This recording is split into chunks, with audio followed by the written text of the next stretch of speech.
What's up, everyone, and welcome to the unofficial first episode of South Shore Disc Golf. Those of you who frequent our disc golf may know me as Auriyon, the person who gives drunk advice on the subreddit, and I guess who is now a mod randomly, so that's pretty cool. But just so you know, this is going to be one take on my crappy laptop camera because I promised the subreddit that I was going to start doing videos and I want to follow through on it in one capacity or another. So I figured I'd start off with it in the bag and tell you guys what I throw, sort of when I throw it, to give a little context for some of the things that I'll be saying. So we'll start off with putters. I have 4 P2s. I have my one putting P2. I putt with the super stiff. They're called, from the Discmania store, they're called the KP2s. So super stiff, no bend at all. You can see they're not really given too much. I like having the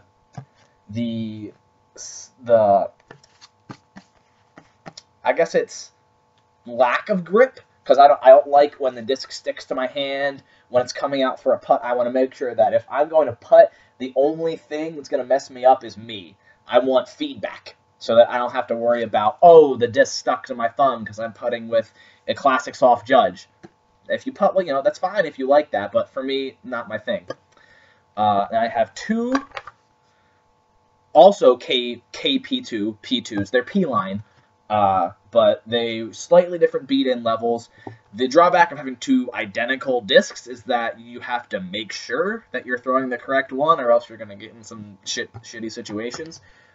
This one is a little more beat-in. I can throw this, hyzer flip, it'll flip up.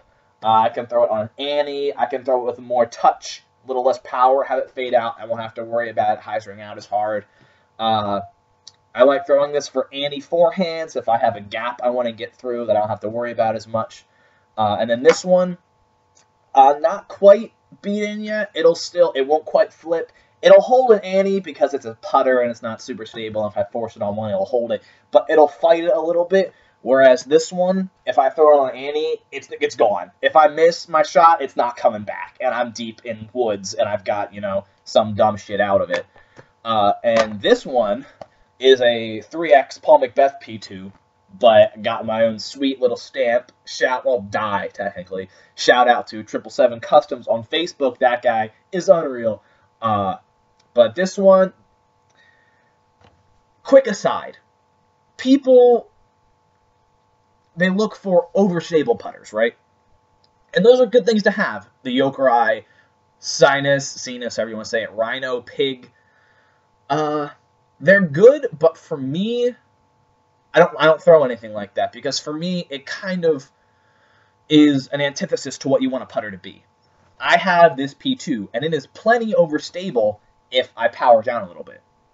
Now, if I overpower it, it's going to be flying past my target. I can probably throw this thing 250 feet without it fading out too much.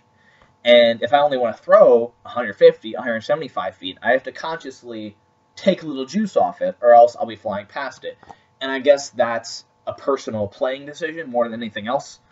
But yeah, P2s, I love them. I love the feel. They feel good in my hand. They're not too deep, but they're deep enough that they fill out my palm, so I don't have to worry about it as much. All right, that's putters. Mids, I carry currently 3 molds and 5 discs. I recently switched from Rock 3s to MD3s. But I lost my most beat-in P-line MD3 recently, so I have this, which actually is an underrated disc in my opinion, the Atlas. The Atlas, it's an overmold by Innova. In case you don't know, my bag is all Innova Discmania. This one's a little bit beat-in. It'll flip up straight. It won't flip and turn unless I roll my wrist, unless I give it too much, which I'm no pro. There's a pretty decent shot of that happening. This is the disc I actually keep in my trunk, or I keep in my room, just in case I ever lose my most beat-in mid-range, so I know I'll have a straight mid-range that'll finish straight, I can flip, that I can rely on. The grip, the profile of the disc is actually really nice for forehand, if I want to, because it's got a nice flat top, comfortable for a forehand grip. I Actually, I haven't thrown it in a while. I'll be breaking out this weekend for the Daisy Classic, so we'll see how that goes. Next, P-Line MD3. It's a little bit domey, but the plastic, the prototype P-Line plastic feels incredible. It's almost like a hybrid Pro Star because doesn't quite have the chalkiness that the P-Line, this P-Line does, but it's got a little bit of tack to it and a little bit of grit more so. A really nice plastic. Beats in really fast. The P-Line for the MD3s beats in super fast. Starts out a lot less stable. So they're in my bag for those kind of shots. But I usually if I have to throw a flip or a turnover, Annie probably be a putter. I don't throw a whole lot of mid-range Annies. Guess it's just kind of how I play, more so than anything else. Next, another 777 customs disc. Yeah, I got the Superman. C-Line MD3, 175 grams. Very different from the next disc that I'll show you. It's very straight with fade. It's not... It'll turn... If you juice it flat, it'll turn a little bit. It'll come back. It won't Annie all the way to the ground unless you really throw it on a hard Annie. But if you throw it flat and very hard, it'll give you what I call a sort of stable turn, where it'll kind of go straight, and it's just sort of glide to the right and then finish back. It's probably my most reliable straight mid-range, more so than this one, because this one, little touchier. This one I can give a little more power and trust it to go a little straighter. Whereas, let me tell you about this disc. The Glow C-Line MB3 may be the greatest mid-range I've ever thrown. Mostly because the Nest disc I don't really count as like a mid-range, so the Glow C-Line MD3 is incredible. I've parked 330-foot holes, 320-foot holes with this disc, but I've also parked 180-foot holes on huge hyzers. It'll go out, hold a hyzer, never flip, come back. You can throw it high, it'll glide out. You can throw it low, it'll go straight, finish at the end. Simon Lizotte throws them as if you needed a better endorsement. Really, really solid disc, solid overstable mid-range. Just maybe one of my favorite discs in my bag. Actually, definitely one of the favorite discs in my bag. Which brings me to the Gator. This particular run. Look at this. You can see that. Look how flat that is. That is so flat that you could drop water on it, and the water drop would not go anywhere if this was on a flat surface. That is how flat this disc is. And this, I tell the guys I play with this all the time. I'll throw a shot and be like, crap, I really should have thrown the Gator. And then the next time I have that shot, I'll throw the Gator. Perfect. It's just, it's got no glide. It's a brick. It'll just go and fade out. I've flick aced with this, skip eagled, skip birdied. I've gotten out of the most ridiculous situations, like through trees, skipped around a bush. If you don't have one of these or a similar disc, a drone, something like that in your bag, you are missing a shot that is super important to have. That you might not use all the time, but something that is very important to have in your bag of tricks. Moving on to fairway drivers. I guess we'll just keep it. Yeah, we'll keep it here. I have one FD S-Line, probably the oldest disc in my bag. Very beat. Flip up to flat, turn. If I gave it a little more hyzer, flip up to flat, ride. Big Annies. Like, if I need a long Annie, this is pretty much my go-to disc. I'm beating in a T-Bird to maybe take this slot, but I haven't quite gotten one there yet. So we'll see how it goes. A quick note: all the discs up to this point have been max weight or higher, either between 175 and 180 grams. None of them have been light. This is 175 grams, which brings me to one of my babies, this Star T-Bird, which I actually got from Marshall Street.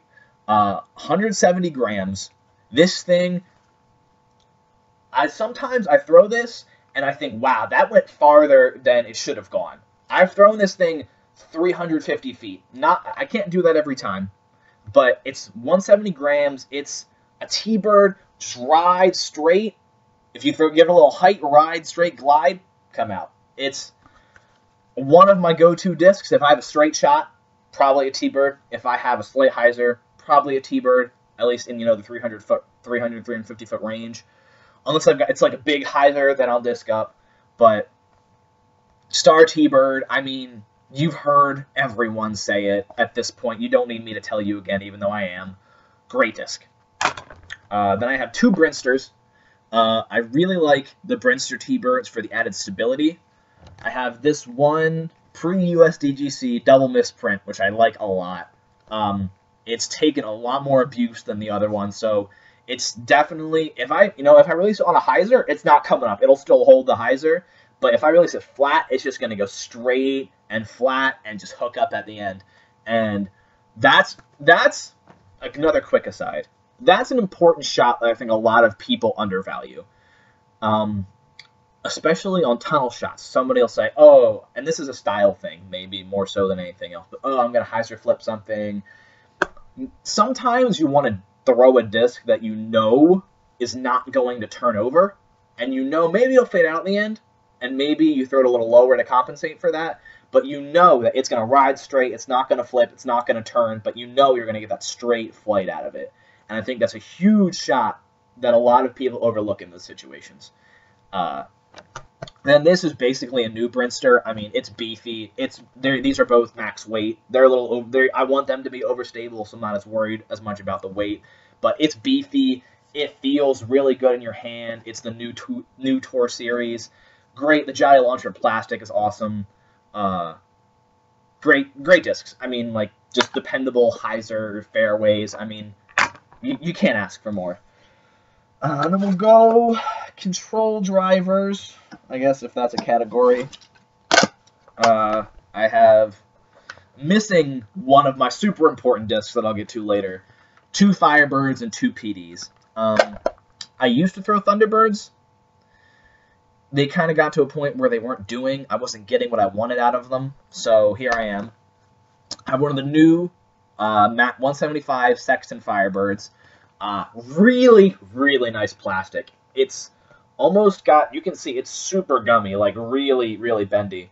And it's a very gummy champ, but so you can dig into it, but it's still a Firebird. It's not messing around. It'll go straight, fade every single time. It won't flip into any wind.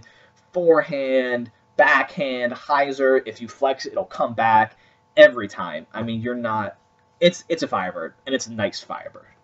Plus, I mean, the stamp is sweet. And, I mean, look good, feel good, play good. So, and then one of my discs this is one of those discs where if I don't throw it in a round, that round probably went pretty well. But I would never play around without it. This is my flat as fuck Firebird. That didn't feel this, ordered it sight unseen off Marshall Street. They came with this baby, and it's 169. Doesn't matter. If this thing, it eats anhyzers for breakfast. I can flex this thing over as hard as I can, hunt 50, 75 feet out, it's already coming back and fading. Like, you can't give this thing enough anhyzer, and it's awesome. If I throw a thumber, it'll probably be with this disc. If I throw giant high spike hyzer, it's either this or a destroyer. Really, really solid. Like, I mean, I kind of got lucky, but sometimes it happens. Next disc, 171 C-Line PD.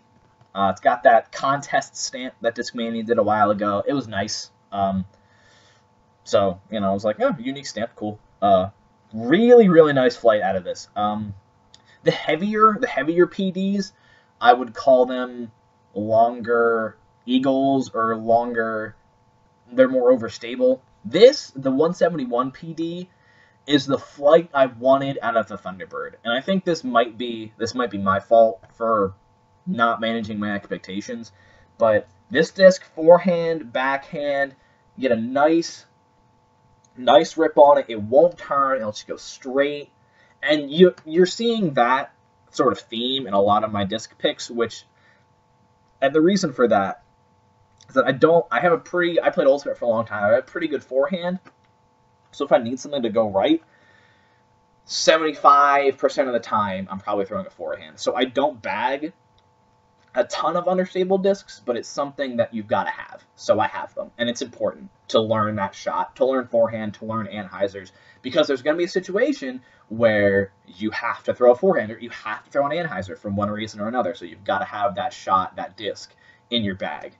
But yeah, C-Line PD, I mean, Paul Macbeth and Simon Lizotte throw them. So then I've got this sweet Hypno Tri-Fly stamped max weight PD.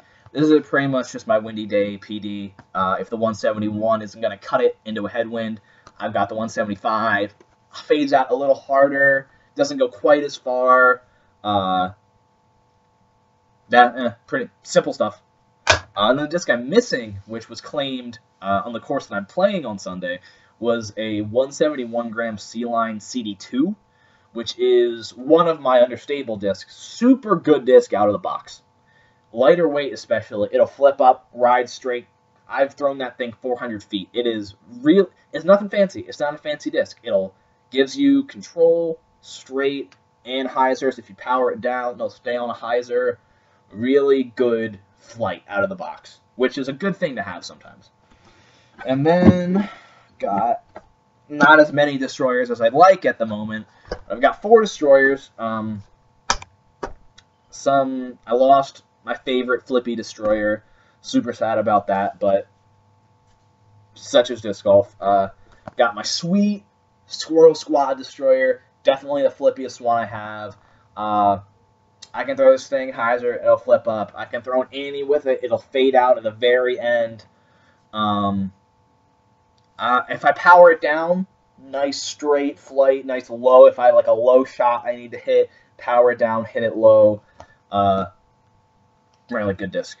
Next step up in destroyers, want a nice Star double XL stamp. The other one was Star too. They're both 171 grams, and this one I can throw. This is probably my my destroyer that's truest to its flight ratings. It'll flip up a little bit if I throw it with hyzer. If I throw it straight, it'll turn a little bit, come back. Probably if I've got a longer straight shot, this is probably the disc I'll go to. As opposed to if I've got a big hyzer, I have my more stable ones. But really, I mean, like destroyers, if you have the arm speed for destroyers, you should be throwing destroyers. I mean, I'm not sponsored by Innova as much as I'd like to be. But I've talked with people about this, they've hit some sort of sweet spot in rim profile, in what wing height. They're magic discs. Ask anyone who throws them. Like Paul Macbeth. You can tell I like him. Then I got a nice bottom stamper, 171 Star Destroyer. A little beat in, not to the point where it'll flip or it'll turn, but it won't hook up quite as much. If I need a straight to fade or a slightly less spiky hyzer, this is definitely one of my go-to discs for sure at the over 400 range. If I need to make sure that I'm not flipping and I'm going straight, I can trust it into a headwind a little bit. If we're talking, gale force winds, it's not gonna be this destroyer, but still really good disc. And then got my most overstable destroyer, my Husky one, and this one I love. This has become one of my go-to discs for forehand, for backhand. I've had it for about 3 rounds at this point, and it is just absolute money. Straight, fade out, hold a hyzer the whole way, but not one that's going to fade out. Just rides that nice line around a tree or, through whatever you're throwing at. Awesome disc. Another 171 gram Star Destroyer. And then the last disc I have in my bag that I actually haven't thrown yet, and I got as a replacement for my Flippy Destroyer, is a 170 gram S-Line DD2. There is a more than decent chance that I'm going to throw this once or twice, and it's not going to go back in my bag.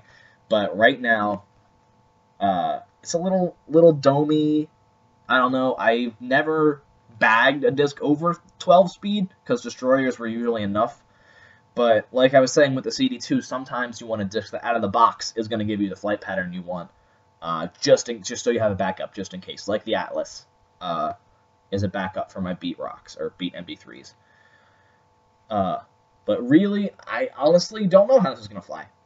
We'll see. I'll be out tomorrow in the rain, so we'll see how it goes.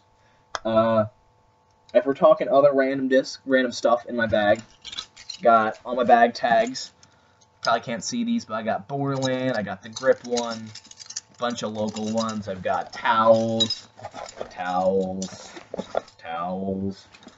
Not a ton of. I've got tape because I have this weird blister on my finger right now. Golden Retriever, PGA rulebook, because you never know who you're gonna meet, or who's gonna call you on what.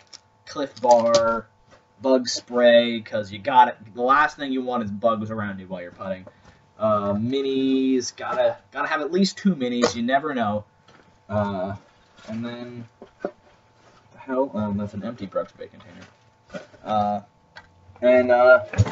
That's my bag. Welcome to the channel, everyone. This is probably a little bit underwhelming and poorly put together first video. But it's Friday night, and I'm drinking, and I'm alone, and I made a promise that I was going to start a channel, so here it is, and I hope you all liked it, and once I get a better camera, the quality will go up, and hopefully the quantity will also go up. So, South Shore Disc Golf signing off.